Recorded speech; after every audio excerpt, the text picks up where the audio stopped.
cloak of invisibility. I've always wanted one of these. Listen up, muggles, because today I'm talking about cloaking devices first made famous by those pesky Romulans in Star Trek, but perfected by the demiguise. You don't know what a demiguise is? Well, it's a small animal in the world of Harry Potter that fur is woven into the cloak of invisibility that Harry Potter uses. You thought it was just a Deathly Hallow?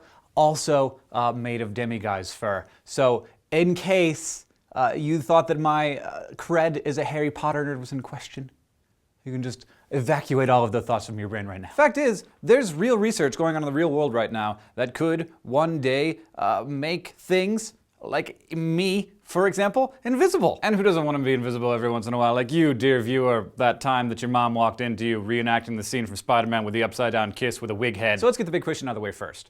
Do the laws of nature allow this to happen? Allow for a thing that's there to appear to not be there? And the answer is yes.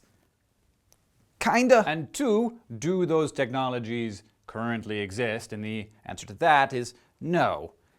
Kinda. The key to making a real invisibility cloak is not to actually make the thing itself vanish. The key is to make light waves bend around that thing or refract around it so that you're basically seeing what's behind it. You know, like this. The first research on this stuff was actually started in the 1950s, and it focused on plasma, kind of like ionized gas. Scientists found that plasma was really great at reflecting or absorbing radiation as it comes in, and so they spent a lot of time and money figuring out how to surround vehicles and people with clouds of plasma. It doesn't make things invisible to our eyes, but it does make them invisible to things like radar. But more recently, cloaking research has actually made progress creating materials that can bend light. In 2009, for example, two separate research teams came up with two very similar methods for cloaking using nanomaterials. One team at Berkeley drilled millions of tiny little holes in silicon-based materials. And these little holes allowed infrared light to bend around microscopic objects. Another team at Cornell was able to achieve similar effects by studding the surface of materials with tiny nano pillars. And then there's this. Last year, in 2011, a team of nanoscientists, yes, they are actually